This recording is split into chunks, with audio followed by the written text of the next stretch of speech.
contact improvisation is not about so much the diseroticization of touch as it is a decentralizing of erotics. Dropped In is a podcast about cultivating resilience through artistic practice. Hosts Paul Singh and Aaron Brando drop in with artists, activists, teachers, and improvising human beings to discuss the politics and poetics of somatic practice and purposeful embodiment in a world of ever-shifting obstacles. Today we are dropping in with Romain Bigé.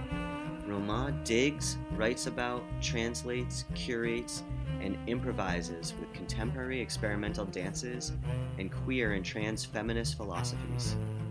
They live, teach, and research nomadically in and out of Paris, France. Romain fell in dance in North America while teaching in the 5-college system in Western Massachusetts. A dance improviser curious to bring philosophy into the dance studio, they dedicated a PhD dissertation to contact improvisation and currently investigates the somatopolitical potentials of dance for mobilizing sensitivities to other critters.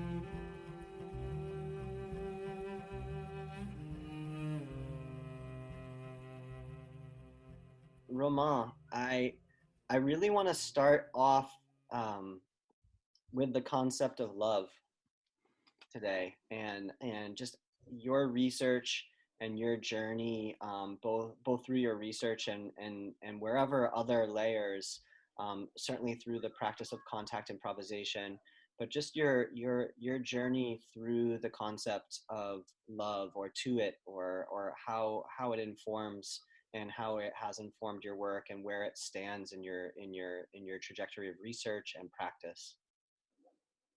Yeah. Well, the first time we talked about love, the thing that came to my mind was a quote by Jacques Lacan, who's really definitely not a philosopher I would recommend, but we can steal from old white guys nice sentences, which is the following. He has this definition of love as aimer, c'est donner quelque chose. Well, aimer, c'est donner quelque chose qu'on n'a pas à quelqu'un qui n'en veut pas. So that's the French. To love is to give something you don't have to someone who doesn't want it. So it sounds terrible at first, but there is something profound in this proposition that I find useful to understand what happens in a contact improvisation duet. So love is giving something you don't have to someone who doesn't want it. We can take it apart and look at the first part of that sentence. Giving something you don't have. Why is that? Why is love giving something you don't have? Well, it is giving something you don't have, because if you had it, if you were able to possess the thing that you give, then once you give it, you would no longer be able to sustain the relation. You would no longer be able to give it to your partner. So in order for the relationship to be sustainable, love must rest on something that is not possessed by the giver. Now, on the other side, if the receiver was to have a desire for the thing that is given to them, if, for instance, if I knew in advance what I want from you in our love relationship, then once you give it to me, then once I have received the gift, I would be somehow satisfied, and then the possibility for receiving your gift would no longer be available to me or us.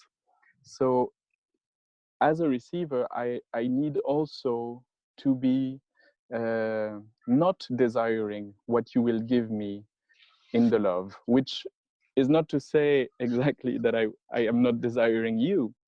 It is more about I cannot preempt, I cannot pre-envisage what you will give me in this loving relationship.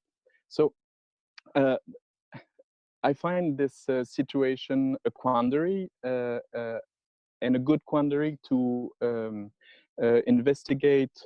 Okay, so now what is given in this love relationship? What is that object that I can give without having, and that you can receive without wanting? Yeah, that's let's say that's the problem of love, at least according to the coordinates defined by Lacan.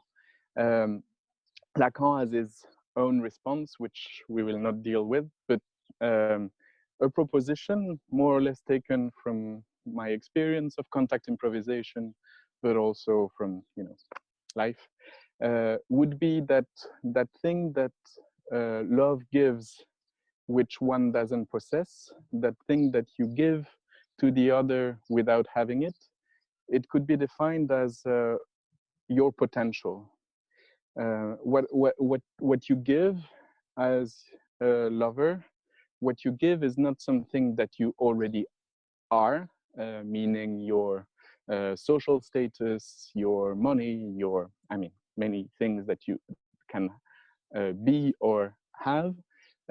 So it's not something that you are or are, but it's something on the contrary that you are not yet. That's the very thing that you are giving in the love relationship is the not yet of yourself.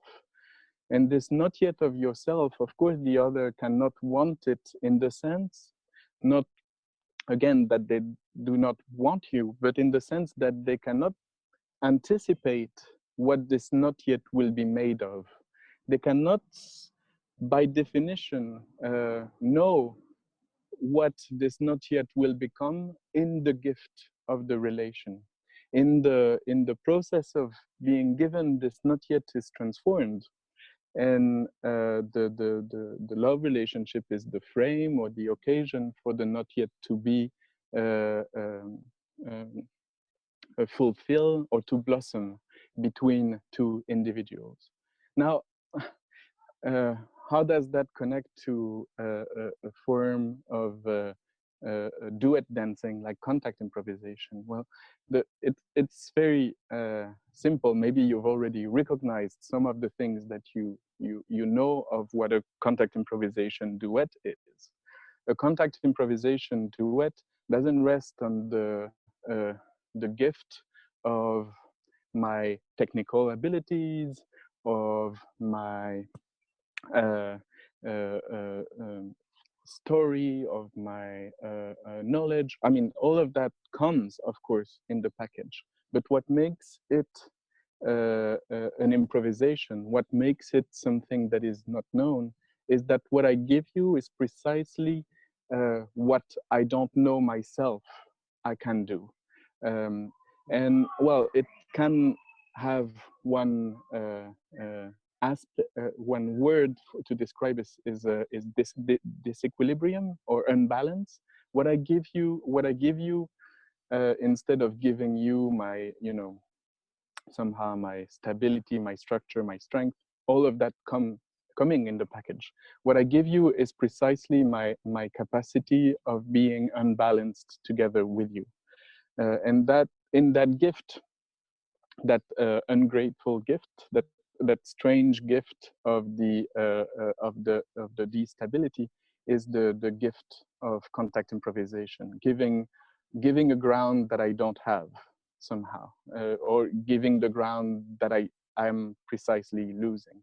And so in that sense, there is something in contact improvisation that gives an image, at the very least, or maybe exercises, if we want to go further, exercises a sort of capacity for love, in that radical sense of training us to be able to give something we don't have to someone who doesn't want it. Now, uh, there's a within that situation, within that gift of potentials that we are offering to each other in a contact improvisation duet, there is also the another level that is not unconnected to it, which would be the level of erotics, the level where love, which translates into Greek as a eros, as a uh, that's one of the translation of love in Greek. Love can take that form of eroticism, and um, it's a form that you can define uh, um, as we did last time, as the capacity for sharing joy. Yeah, that's what we um, um, addressed last time we talked together, recalling this fabulous text by Audre Lorde called "The Uses of the erotic as power," where Audre Lorde advocates for uh, a territorialization, sort of a reclaiming of erotics from the point of view of a queer feminist practice.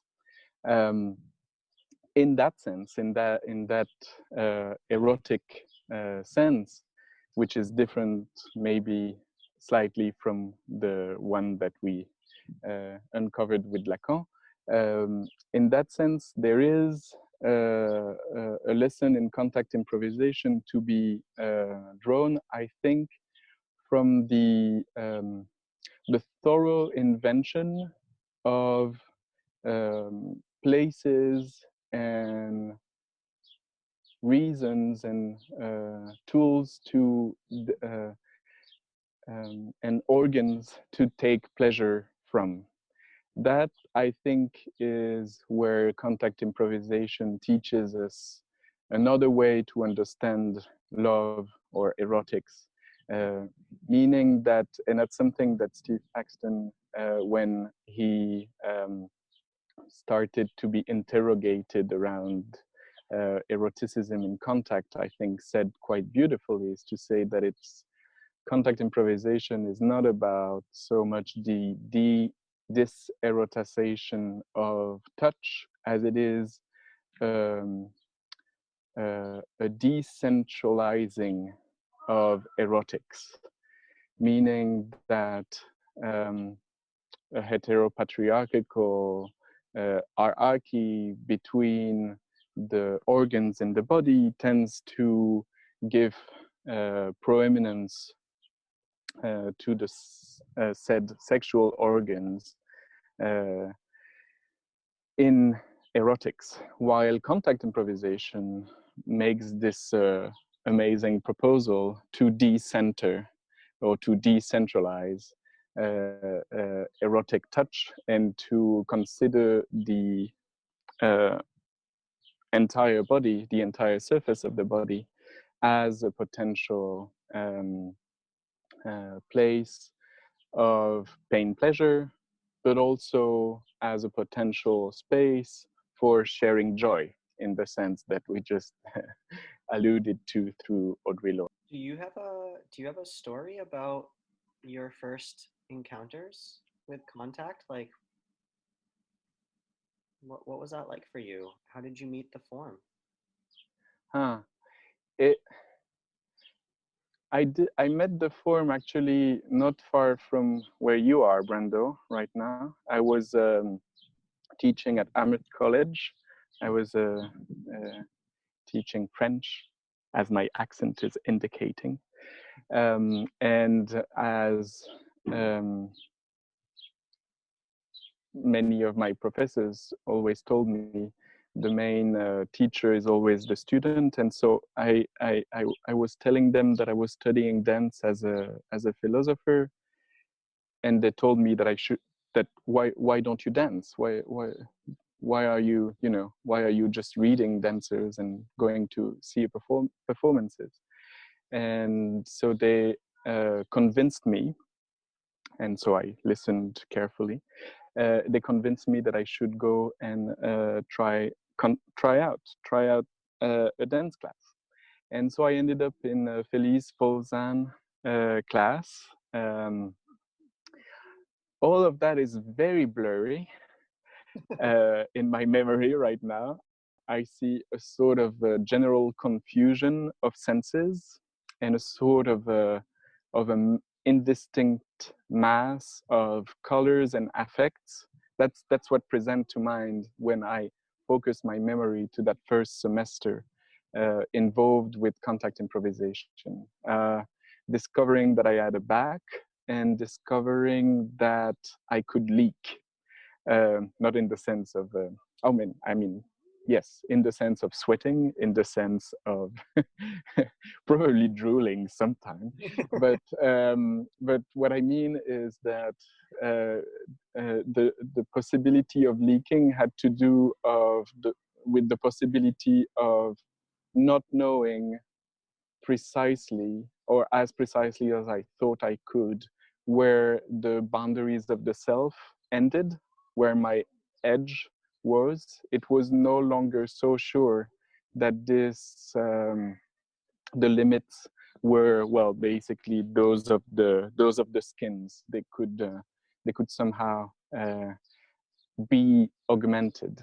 And that discovery, the idea that well, I could have a leaky sense of self. I think is the main memory I have of encountering the form. Do you have an approach that helps you remain with every passing moment in a dance to help keep meeting the person where they are when you're in a contact duet? Is there some kind of thing that's passing through you that helps keep meeting the present moment with the person based off of all of the philosophy that you are working with in trying to meet contact improv? Well, there is that one sort of inner underscore that I keep repeating to myself that I discovered while dancing with Sarah Connor, a common friend of ours, which is somehow repeating to myself that this is exactly what I want. Over and over again, whatever is happening, this is exactly what I want, or this is exactly what I need. Meaning a sort of presupposition that the other actually knew better than I did what was needed. But it's not so much about the other than it is about the situation or the event itself that is between us. Maybe last time we mentioned this concept or this a general theory that is called relational ontology.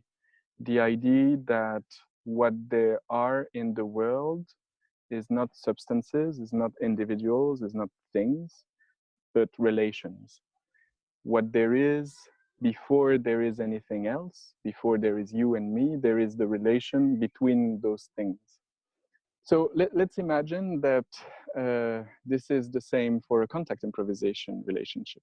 There is not I and Paul that are entering in a dance. There is a dance that then makes I and Paul exist constantly. And of course, it's not only I and Paul, it's I and Paul and the ceiling and the ground and the windows.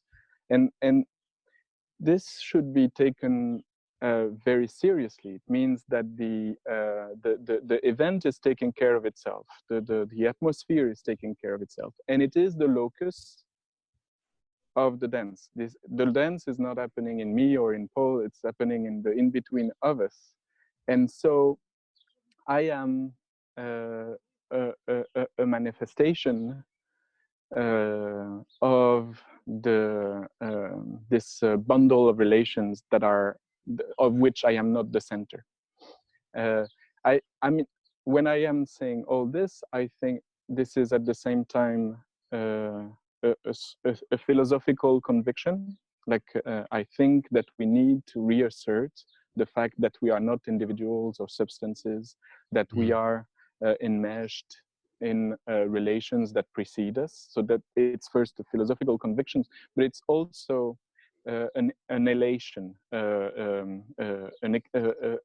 physical experience of joy, uh, as I know I can have in a contact improvisation duet. Those moments where I think I am at the most intense of my capacity for joy are those moments where um, I well, I am danced, of course. That's the basis of dancing, I guess. But not only am I danced, but more importantly, hmm, this is not about me, Mm-hmm. and I am but a an expression, and it's not voluntarily that I am, but I am but an expression of the an atmosphere, an event that is fundamentally more than human, or uh, other than human. That's so interesting. It's like you keep decentralizing yourself as the locus, as the thing, so that you can make space for the relationship to keep creating you and your partner. And that's such an uncanny way of going about a duet, especially all relationships. A lot of people want to walk in with this sense of do, say, create, make, add to the pot. Um, I love the idea of taking yourself out of the focus so that the relationship that's already there, honk honk, can um, can create itself for you and with you. Hmm. Well, I also think that I remember that time. We were all in residency together, and I remember that moment, that epiphany that you had. But I also remember that you were just finishing writing attentionographies, and you were really focused. And what I interpret as like, what's the fascia, what's the matrix in between these points of relationship? Like, yes, I hear what you're saying, that the world that we perceive is actually a construction of relationships rather than of things. But like, what the fascia I think that's connecting it all is through a substance called attention, I think. And I'm curious about, you know, your influence on how you were looking at different qualities of attention and different lineages actually of attention, um, and how that led to your epiphany of how you were actually perceiving your moments with Sarah. Mm. Yeah, attentionography is a concept that was put forward by Lisa Nelson, who actually called the piece like that. Not knowing, so uh, I mean, refusing to call what she was doing improvisation, where she felt that there was too many vague representations of what it could mean to be dancing. She didn't feel represented by the word improvisation, which personally I like for at least one aspect, which is the negative aspect. Improvisation means to relinquish one's provisions. Yeah, improvise. It's the negative of improvision, and so to relinquish one's provision, this is a practice. It takes a lot of energy to constantly accept that, okay, these provisions that I spent years to learn to do that fucking trick, and now I can do handstands, and I'm so good at this. But this is the moment where actually I am asked to relinquish them, to accept that they will not be what I will share with the other. Again, with the same idea that if I want to give my potential, I cannot give what I have. So improvisation is not such a bad word, but okay, let's follow Lisa Nelson, who says, okay, I'm not so well represented by improvisation because what I feel I train as a dancer is my ability to attend to the world around me. Or in another way, which corresponds to her vocabulary, to tune together with the environment. Her practice, her main practice being called the tuning scores. Interestingly enough, tuning, attending, and attention, they can all be connected to the same lineage etymologically. A sort of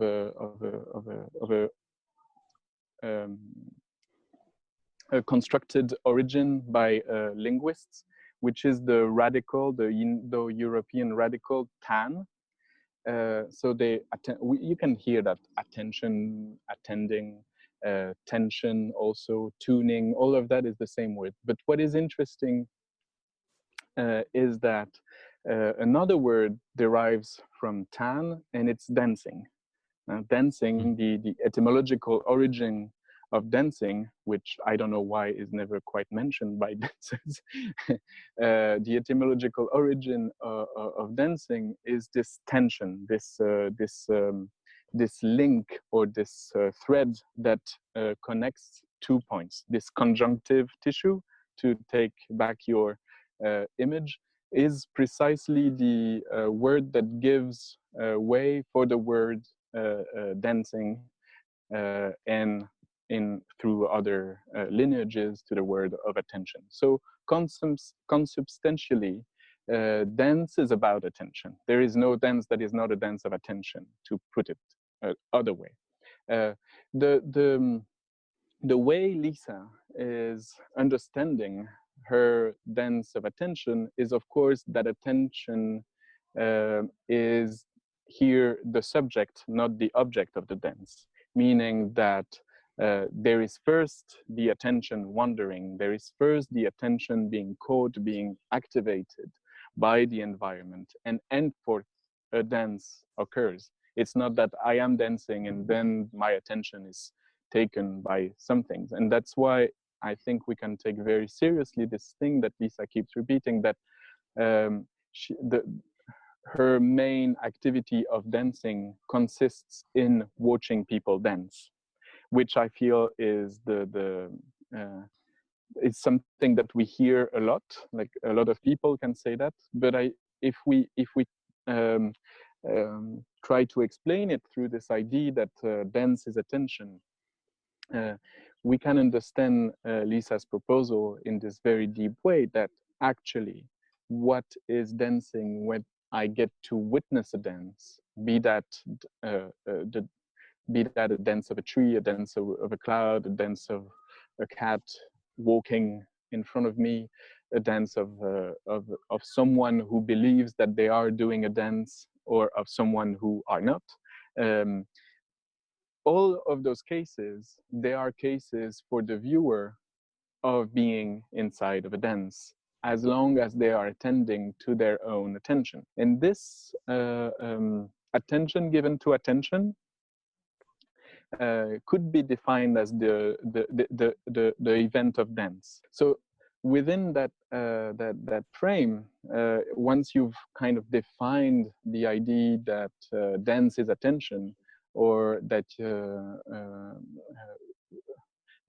it rests, that every dance is a dance of attention, then you can somehow spot a certain number of people, of choreographers and dancers and improvisers, that have made it a mission for themselves to practice attentionography rather than choreography. Not to say that choreography wouldn't be an interesting thing to do.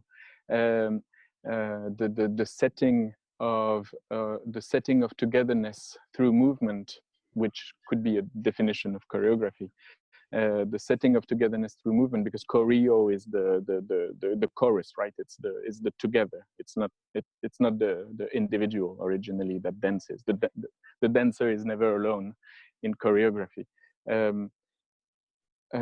So the setting of togetherness through movement is the goal of choreography. But what if you orient your way of conceiving of dance through the writing of attention, through the designing of certain qualities of attention, and my argument in the piece that you are referring to, Brando, is to say that starting in the 1960s, 1970s, a whole bunch of people, for a great number of reasons, but one could argue historically because there was a world that was more and more at that time choreographing our attention in a very intense way through the total multiplication of advertisement in the public spaces, through the proliferation of other media, such as television, which was coming, the cinema, radio, blah, blah, blah. Attention was becoming this gigantic sphere of public interest and capital investments. And so at that moment, some people, but that's only a wild guess, at that moment, some people, some choreographers invested a lot of their time in refining and trying to understand how their attention was directed and how to somehow design antidotes to the way attention is captured, directed, integrated in the social environment. That's interesting because on the flip side, as someone who has to deal with a lot of choreographed movements for proscenium stage companies, we have this constant question about how you remain alive in something that's been set. And it's a constant struggle because we don't usually achieve that. But it's interesting if you come at it through the lens of this attenuation, this attention, you can constantly bring yourself back to the living situation, even in set movement between you and the other dancer, so it can relate better to someone watching it. One of my favorite pieces, a woman named Rebecca Sorrell did a piece for Donna Uchizono, where she starts the piece just walking around the stage, but Becky is so invested in the attention as to how she walks. It looks like she's discovering each of her steps for the first time in front of you. And it's just like, how the hell can you watch a flurry of steps coming at your face from a company a week before and you lose attention because the performer is losing their own attention, but still having pride in the fact that they're executing it well and they're on a stage in a costume. And this woman is just showing you what it's like to experience something constantly, no matter how familiar you are with it, over and over again. And contact improv, the joys that you constantly, the unknowing that you have while unfolding the uncertainty with your partner, gets to that a little faster.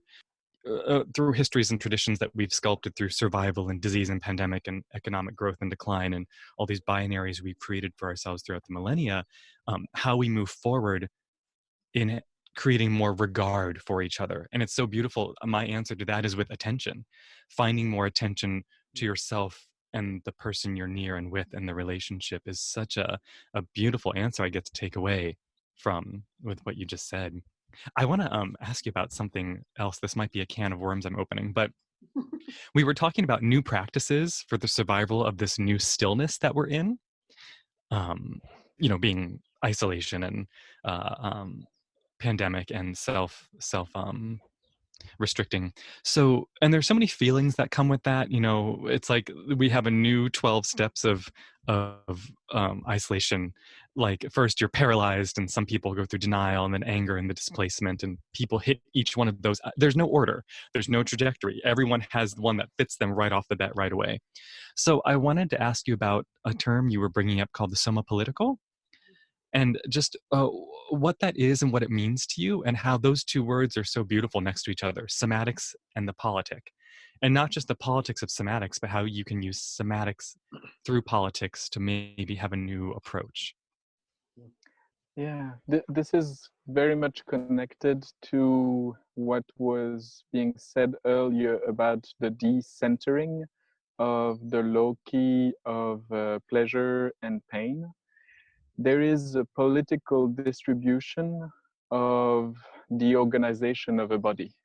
The way we invest different parts of our body has political meaning. So if you want, you can do a politics of the body, which could be a politics that rests on the very idea that is sold to us of the body um, through a very long tradition of discipline and that culminates somehow into the confinement of today. This is this reduction more and more to this very small unit of ourselves that our body in the limits of our skins is. If you do a somatopolitic, somehow you get to reopen the case of what a body is, because that's one thing that somatics have in common, is that they do not presuppose where the body ends and how it interacts with representations and ideas and images and imaginations. So a somatopolitics is a politics that um, employs the resources of the imagining body, of the body mind, as a tool to displace certain uh, uh, violences that are invented by the world integrated capitalism.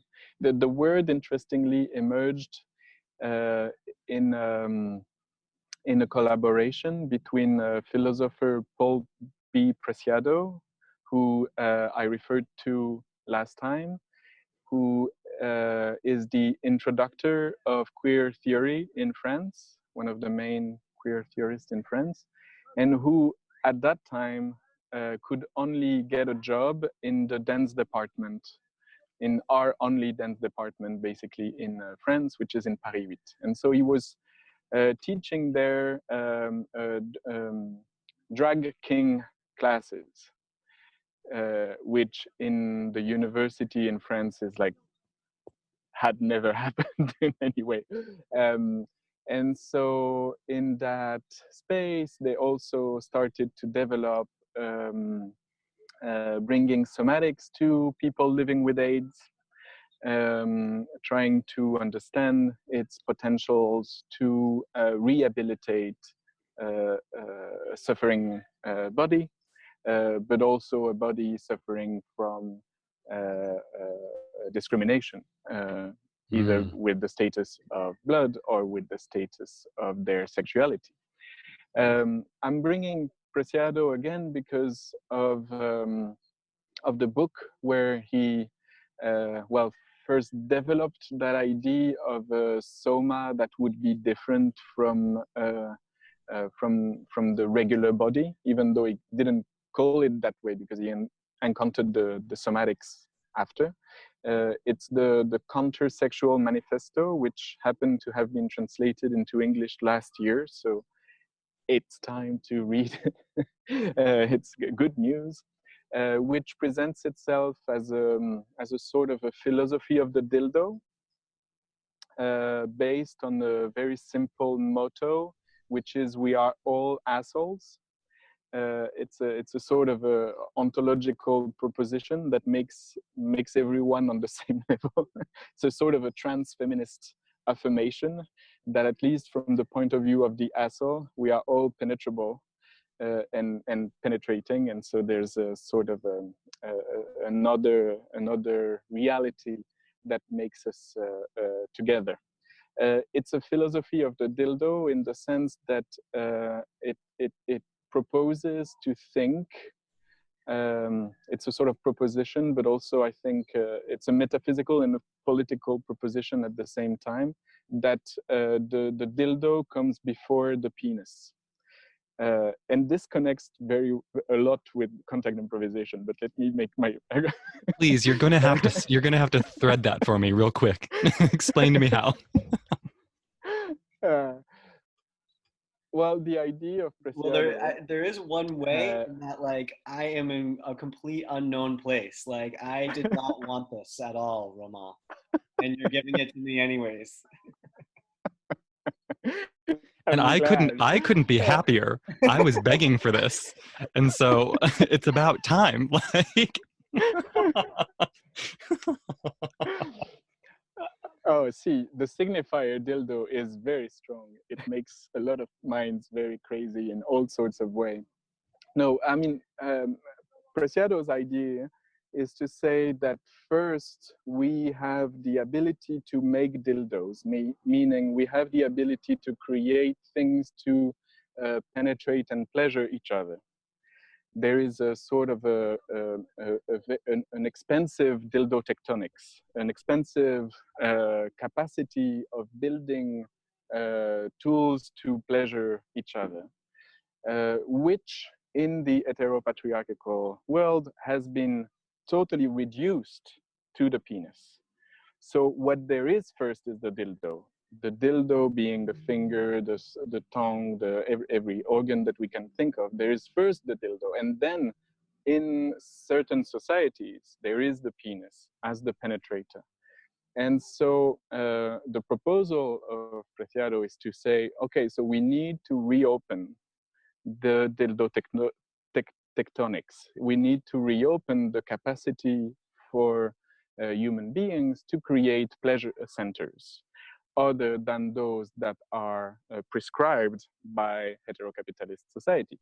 Why is that connected to contact improvisation? Well, it is connected to contact improvisation, not necessarily in the sense of dildo tectonics, although one could make an argument that somehow there is something about the mixing and the co-mingling of bodies that has to do with penetration, but not in the sense of penetrating inside of the sack of skin through the usual organs that get to be penetrated, but penetrating through the surface of the skin, through other parts, through other combination, through holes that you create in the space. All of that could be considered as a sort of a parent and parallel to the dildo tectonics, which could be a sort of vaginotectonic, a sort of a capacity to multiply, or anotectonic, a sort of capacity to multiply places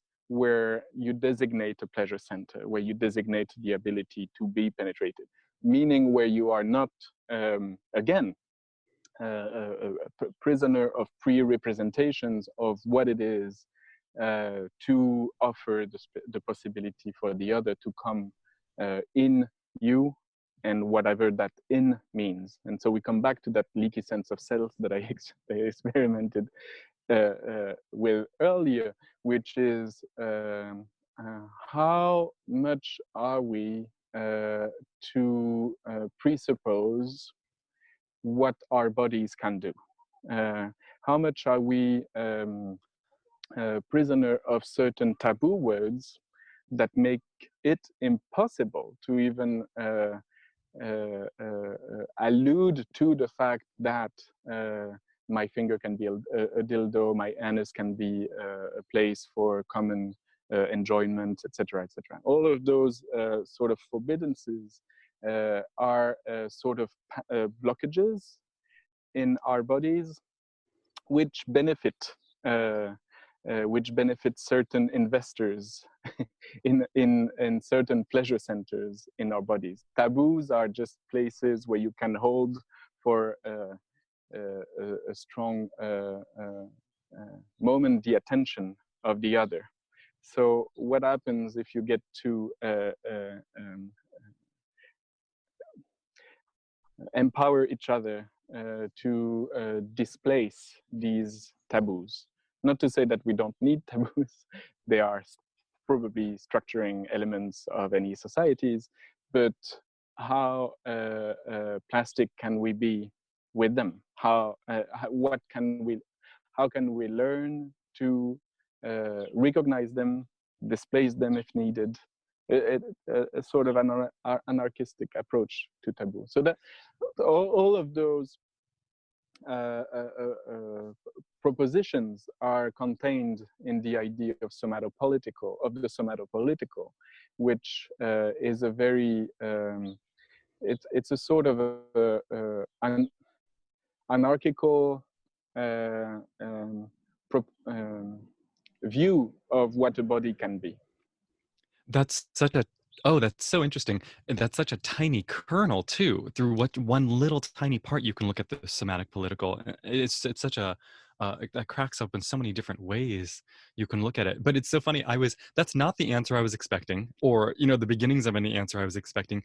I was doing this thing where I was trying to think about what you're saying while layering on the way our governmental bodies and politics work through advertising, through the Senate, through judiciary committees. And then I started getting these amazing images of them in their pleasure centers with how they speak to each other and create rules and regulations for which we are supposed to engage with each other through these fields of dildos and anal centers. And it wasn't quite working, but I really am excited about daydreaming about it again a little longer, because my expectation for that answer, and I'm fine to say I had an expectation, was somehow taking somatic work and applying it to the political. And what you first made me think of was it's the self as resource, like the body's somatic politics you have to fully invest in before you then are in relation with someone else to then do politics. But you obliterated that for me so strongly. It's exciting, but also makes me so much more full of questions. Brando, for the listeners, Brando is well-timed. He gets very fidgety when a conversation needs to wrap up, and it's a really great guide. You don't need a clock going, because his body is literally telling us when you've absorbed too much, you need to take more time away, and we'll come back. And I'm excited because I think, Romain, I don't know if we'll ever get to do a third session, but I think you've opened up with this new translation of Preciado's work that's now to English, which is very exciting. There's just a lot more to tap into, because you are a wind-up toy. You can say, hey, Romain, if I said the word love to you, what do you think? And then, we just sit back and experience it. So in saying how grateful and thankful we are to talk to you again, thank you for all of that. It's a joy to see you. Oh my God, each time I speak, my avatar comes into the screen, and so I see my little girl with this unicorn hat in front of me, who is me, but in another dimension. I was about to say it was really a joy to speak with you again, and I do hope that we get to speak a third time together.